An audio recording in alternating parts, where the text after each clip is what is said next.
Well, yesterday we talked about an eye-opening ESPN article that called out the Lakers' dysfunction led by Magic Johnson and Rod Pelinke. One of the moments that is being talked about the most was Pelinke telling the team and special guest Dwayne Johnson about Kobe Bryant meeting the late actor Heath Ledger.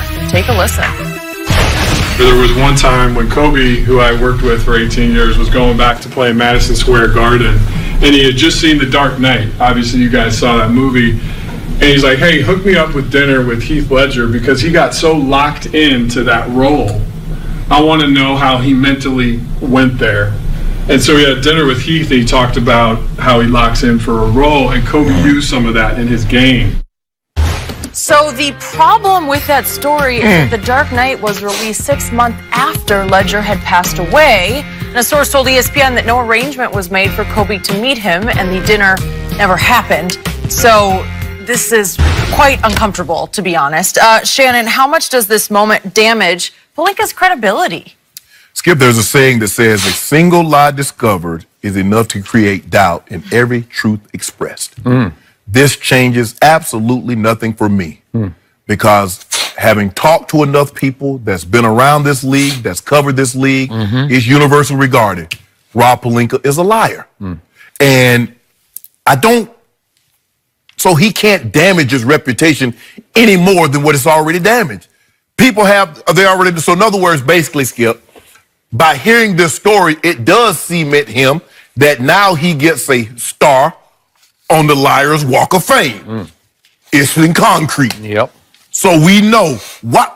Skip, why? Skip, Kobe Bryant is not a role player.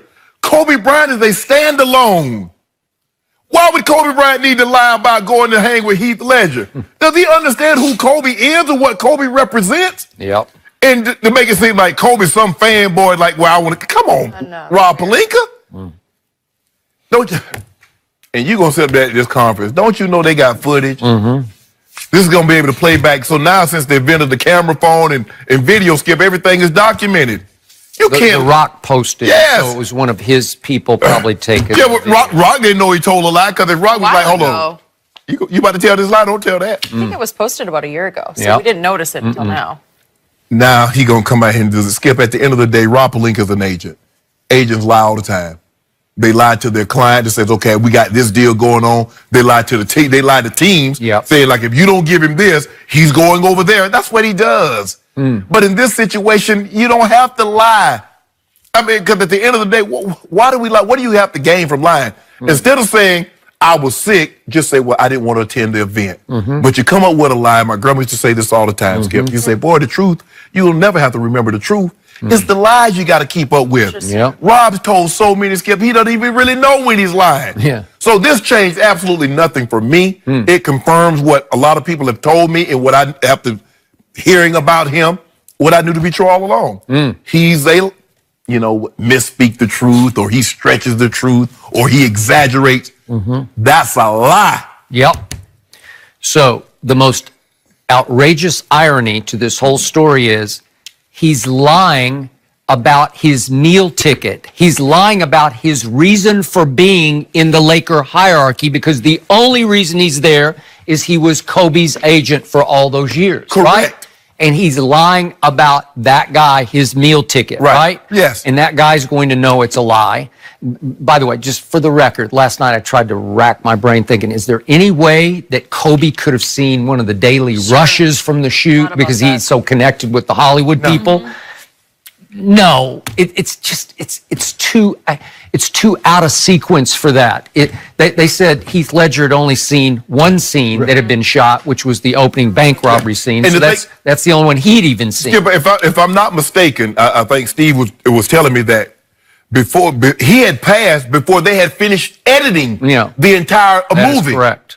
Okay. So if they had to do some they couldn't even do any reshoots because he had already passed. So what they got is what they got. Yes. So if there was even a speck of truth to this, wouldn't Pelinke have already done a little media session and said, hey, just for the record, this happened because Kobe saw some raw footage or whatever, right? But he hasn't said a word about it that we know of.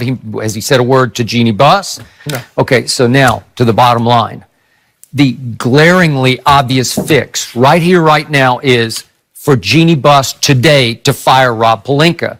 Because if you're going to have any hope going into free agency, don't you have to remove that blight from the hierarchy? But Skip, he told that lie years ago. Okay. This is not a new lie. I know, but it just came out. I know. No, it came out from the ESPN story. Well, Jeannie should be fired because she should have done her homework. How many people you think told her that he was a liar, he was a con?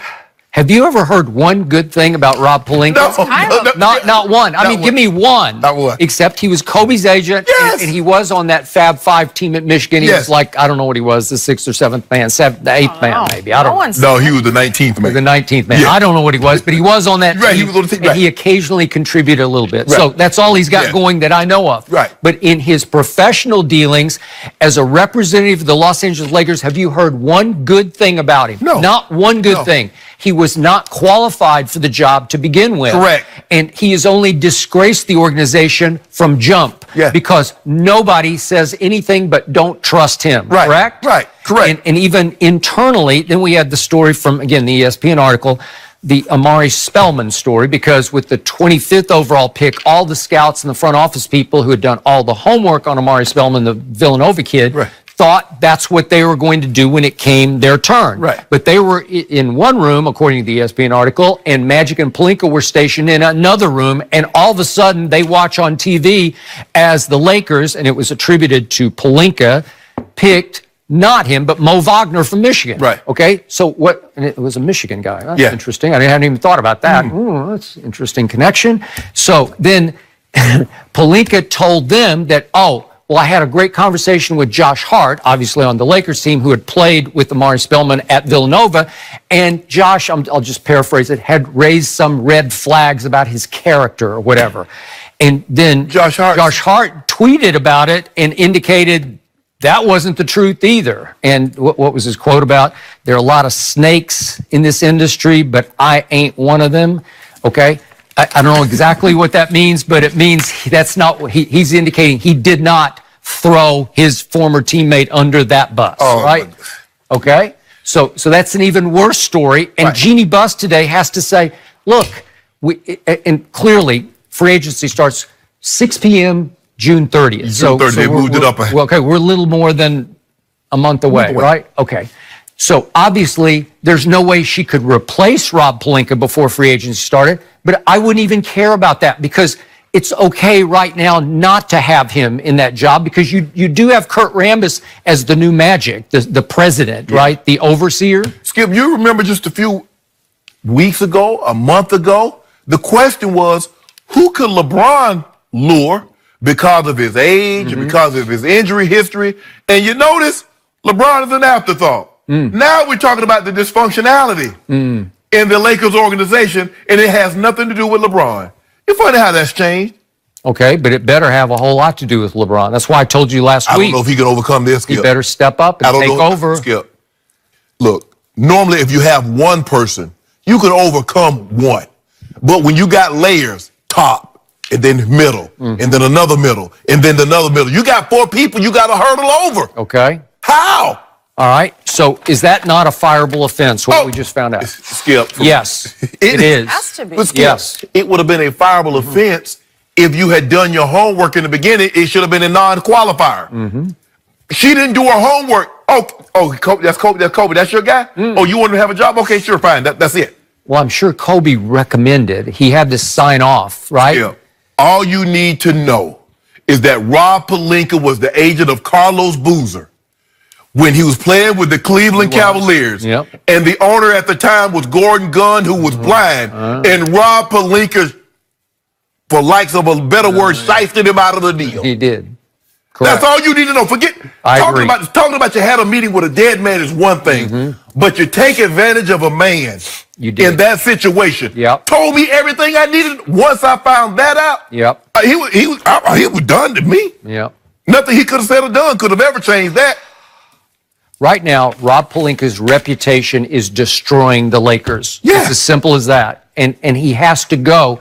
If she, I know that she would have to swallow pride because she's backed him all along. Yeah. But at some point you have to say, that's enough. We got to cut ties and go forward. He's doing the right thing, Skip. The rule of thumb is if it's raining and you forgot your umbrella, don't run through the rain, Skip, because you're going to get wet regardless. But there's a chance you might slip and fall and hurt yourself worse than the rain will make you wet. Rod Pelinke says, you know what? Yeah, it's a deluge, but I'm just going to walk through it. And guess what?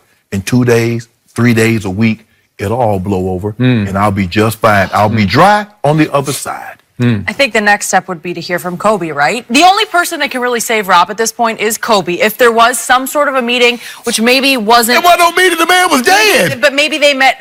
Maybe they met a year before, and he kind of flubbed the truth. But something you guys didn't mention, the quote Rob said was that Kobe wanted to know how he mentally went there. So we are talking about a role that ultimately led to Heath taking his own life. Yes. So we are using a lie that doesn't even make sense in the context of the situation. I mean, what happened is traumatic. You don't mentally want to know how someone got to that place. It doesn't even make sense. In hindsight, that's how it would play. But it would have been after I'm not his sure death. the role is exactly why he took his life, but he was known for immersing himself in roles to the point where he lost himself. Yes. And he couldn't get himself back out of the role. And most of the good ones, that's what they do. Okay. They immerse themselves and they become that character. Okay, I got it. And when you watch him tell the story, it sounds good to me. I'm like, but that's what lies can do. Okay. Yeah, Skip, I have to be able to convince you. Yep. Because now, if I just say things, you're like, that's a lie. I got to be convincing. And he's telling the story. Oh, Kobe in the dark night, he saw this and he knew that he had to go to a dark place. Kobe wanted to, how did you get there? So I can use that to get into that dark place so I can become the Black Mamba and get us here. that's true. Yep. But the man had passed 6 months ago. It's just, it's sad. It's heavy. It's And you sad. just, Skip, I mean, you gonna tell that lie. You tell it, I mean, you lie on a dead man. How do you believe him now? How do you, honestly? He got away with it for about a year. I Yeah. guess. Somehow. Well, if you were rob a blind man, you would definitely lie on a dead man. There you go. Found that video. Boy, it makes it really real when you hear him lying like that. We're going to move on.